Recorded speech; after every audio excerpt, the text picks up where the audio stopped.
गुंडा आकर के मालिक का गुंडा आया और मेरे मोटरसाइकिल को रोक लिया। इस तरह आप देखते होंगे कि 60% भी लोग पढ़े लिखे नहीं हैं, बीए नहीं किए हुए हैं।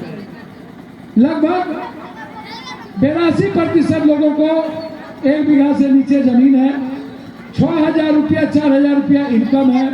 आज हम एक गांव में गए, सिरसिया में हम उस खेत में चले गए जहां महिलाएं कमा रही थी, बेटियां कमा रही थी।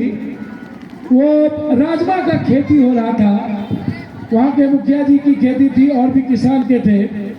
मैंने महिलाओं से पूछा कि आपको भर दिन कमाते हैं, 9 बजे आते हैं, आपको कितना मिलता है?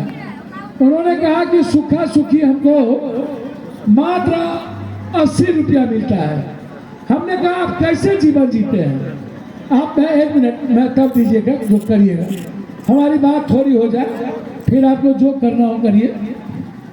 देखिए, मैं जो निकला हूँ और मेरा जो लाइफ है, आप 83-84 के बाद से देखिए, मैं गरीबों का राज तब भी चाहता था।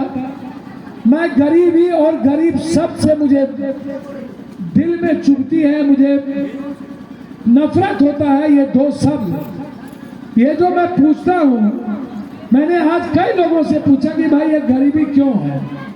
किसी ने कहा नेताओं के कारण, मैंने कहा नहीं, ये गरीबी का कारण है जात पात, हिंदू मुसलमान, बैकवर्ड फॉरवर्ड। ये जो मेरे बुजुर्ग लोग थे, मुझे पता नहीं, मैं 90 में MLA बना, उसके पहले मुखिया, उसके पहले कॉलेज प्रेसिडेंट।